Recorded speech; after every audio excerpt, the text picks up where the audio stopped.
Now and Then by the Beatles, the postscript of the phenomenon. Now, I've seen the video for the new Beatles song Now and Then. I thought I'd drop my opinion and a review. I do love some Beatles, and I think my opinion and interest has increased over the years. In fact, I first heard this song, it's being released now, but I first heard it back in 2007. This is about the time a fully finished version of John Lennon's piano demo for Now and Then was released under the pseudonym I Am a Phony. Now, the identity of this person has never been revealed, but this account was later traced back to the Beatles' assistant and Apple Records president Neil Aspinall. Neil was no stranger to the Beatles. He wasn't just an executive for them, he was a close friend that went back with them to the early days of Liverpool. Now, the likelihood that the 2007 version, it's a combination of a playful prank and an unauthorized project from McCartney himself. I say unauthorized because an official release would require agreement between all the Beatles' different parties, Yoko Ono, the widow of George Harrison, whoever owns rights, Ringo himself. So I think Paul just likely wanted it out there. Now, the 2007 version is quite good, and it's floating around the internet. At one point, and now I want to point out, not anymore, the 2007 version was on YouTube on the official Beatles channel. Now, what's that tell you?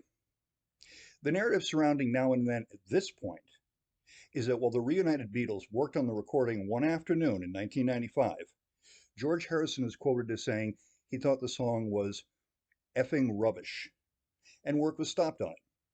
Now, it's more likely that Harrison at that point was getting tired of being in the studio with McCartney.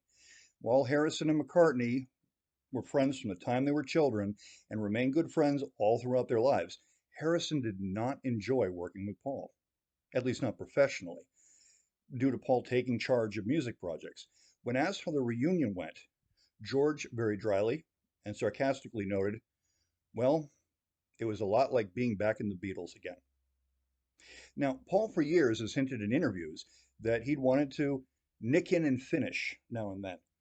Paul has never tired of Beatles projects, and I think it's likely that while Now and Then has been touted as the last Beatles song, I think that's unlikely, as soon as Paul can think up another project.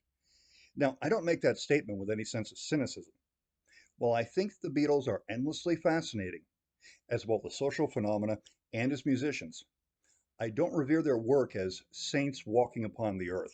The Beatles were conceived and executed as a business venture to create and release musical work that would be popular with the public. And of course, they succeeded beyond the dreams of avarice and with a stellar critical reputation. Now, this brings me back to what has been released as the 2023 version of the Beatles Now and Then. It's really very good. As a song, it works. It's far less droning than the 1995 reunion songs like Free as a Bird or Real Love. Not that they were terrible, but I wanted something a little bit more dynamic from the Beatles. So with Now and Then, all the pieces are there. Paul and George and Ringo are playing. John Lennon is singing. It's clear as a bell. George and Paul's slide guitar solos soar, and it brings quite a modern feel to the song that would not have been possible during the Beatles' initial run back in the 1960s. The Giles Martin production is further demonstration of the incredible work he performed on recent remixes of the Beatles' back catalog, and those are quite remarkable. Search them out, you will hear the difference, especially on the White Album. Now for the bad.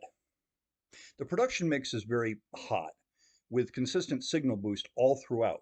It's relentless.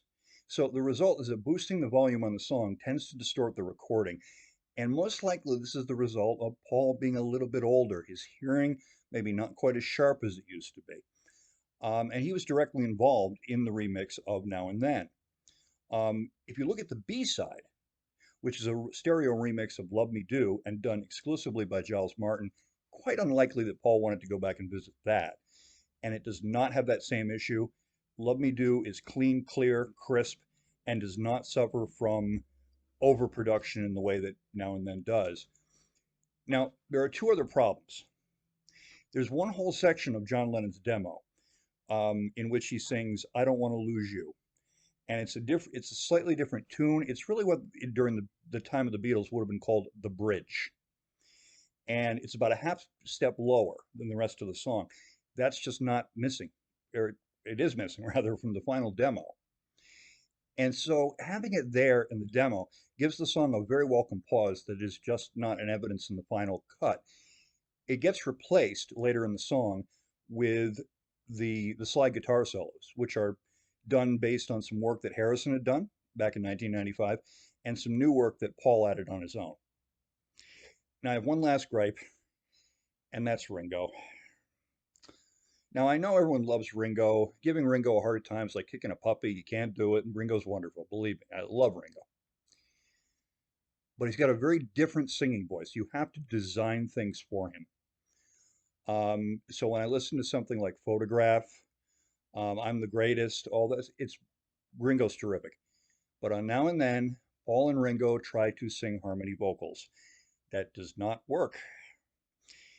Ringo has a much lower voice, a bass tenor, and putting the two of them together, it's like mud and oil. It just, no, should not have been done.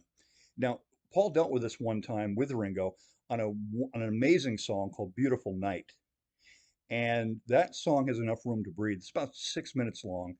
And Ringo comes in singing at the end as the song picks up to a crescendo, and he sings lead with Paul and the other musicians very, very low in the mix.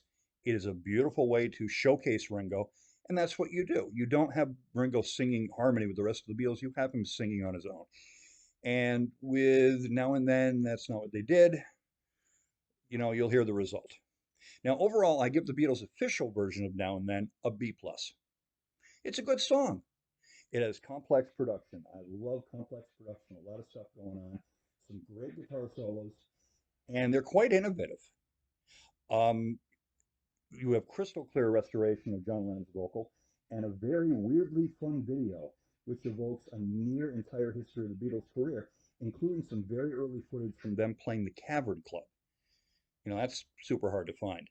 So check out the song, and please do yourself a favor, search for both the original video and the 2007 I Am a Phony mix. That's, you can just type that into Google, no spaces.